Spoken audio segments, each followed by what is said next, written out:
Salut à tous, c'est Endawan. On se retrouve dans cette deuxième vidéo sur Codeignator. Aujourd'hui, je vais vous expliquer le fonctionnement de Codeignator parce qu'il utilise les bases MVC. Donc MVC, qu'est-ce que ça veut dire? Ça veut dire modèle, vue, contrôleur. Donc si je retourne dans mon dossier application, on voit ici contrôleur, modèle et vue. Donc je vais prendre une image sur Internet qui va nous expliquer ça. Google.com. Donc comme ça, je vais pouvoir illustrer mes paroles. MVC.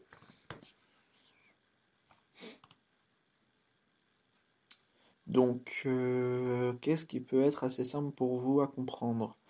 Enfin, du moins pour ceux qui ne connaissent pas ça. Euh,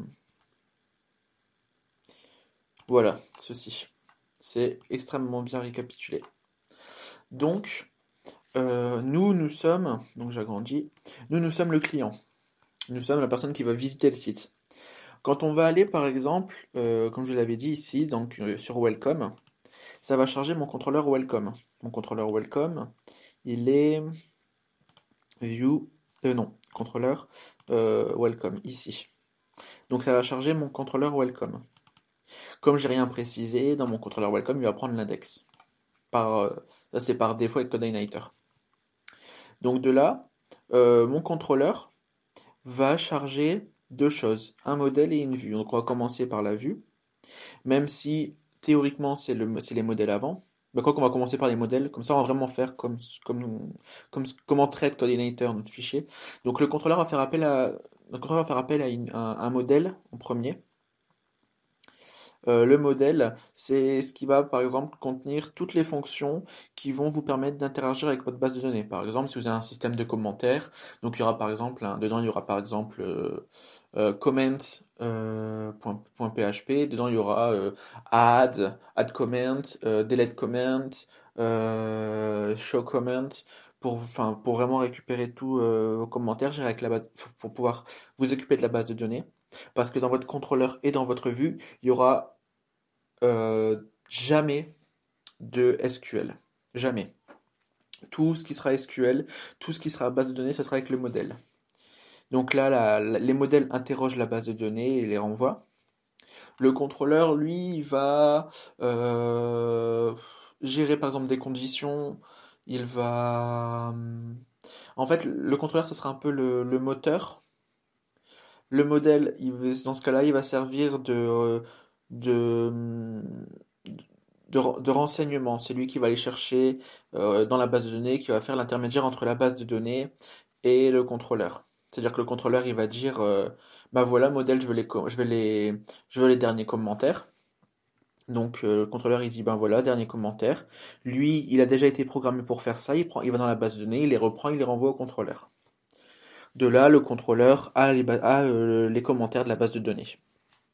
Et donc là, une fois qu'il a tout, maintenant il va se dire, enfin, on lui a dit maintenant, tu vas les afficher. Donc on va aller dans View, on va prendre, c'est un fichier, donc le View ici, il est ici. Ici nous avons rien, c'est là il va y avoir le HTML. Donc dedans il va y avoir, bah voilà, je vais dire, on va faire quelque chose qui a pas de rapport, qui fonctionne pas, hein, mais juste pour vous illustrer. Donc on va faire un for each avec la variable qui nous a été retournée, donc on va faire data dans comments. Et de là, on va dire, bah voilà, ici, je vais mettre, un peu de code HTML, donc je vais mettre un P ici. L'utilisateur, je vais le mettre dans un spawn. Je vais fermer avec un HR ici, voilà. Et après, on va dire, bah voilà, ici tu m'affiches donc le commentaire. Ici, le pseudo. Et voilà. Donc, le view, en fait, il y aura jamais de. Enfin, il y aura très peu de PHP en réalité. Il y aura vraiment que du HTML. Le PHP, il sera là. Enfin, il va pas générer. Enfin, il va pas traiter du PHP. Il va juste afficher. Enfin, où il en traitera très très peu. Ce sera peut-être des if pour des messages d'erreur, par exemple. Mais il en traitera très peu. Tout le traitement, ça sera donc dans le contrôleur.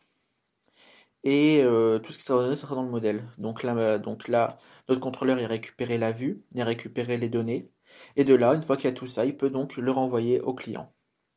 Donc, si on prend un de mes sites, donc enjoyfiles.com, donc pour vous expliquer comment ça fonctionne, là on est sur mon contrôleur qui a été cherché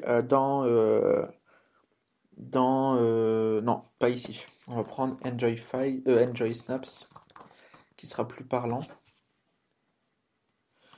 Donc ici, j'ai des images qui ont été envoyées par des utilisateurs. Donc là ici, j'appelle mon contrôleur qui s'appelle Last Uploaded. Là, il va dire bah voilà. Il va dire j'ai besoin que tu me recherches dans la base de données toutes les dernières images qui ont été envoyées. Donc là, mon petit modèle, il va aller les chercher, il va les renvoyer à mon contrôleur. Mon contrôleur, il va dire bah voilà, il faut que ça soit affiché comme ça. Donc je veux cet affichage-là. Ensuite, il va tout mélanger pour que ça fasse justement cette page. Et mon contrôleur me renvoie cette page. Dans un modèle vue contrôleur, on va, on va beaucoup avoir de fonctions et de classes, parce que tous les modèles sont des classes, sont traités comme des classes. Les vues sont traitées comme du HTML, malgré qu'ils sont des fichiers PHP. Et les contrôleurs sont des classes aussi à part entière, parce qu'ils ont... on va pas utiliser ces classes comme des classes, mais c'est juste pour traiter un peu les pages dans Codeinator. J'espère que ces explications ont été claires et je vous dis à la semaine prochaine pour commencer à jouer avec Codeinator. À bientôt!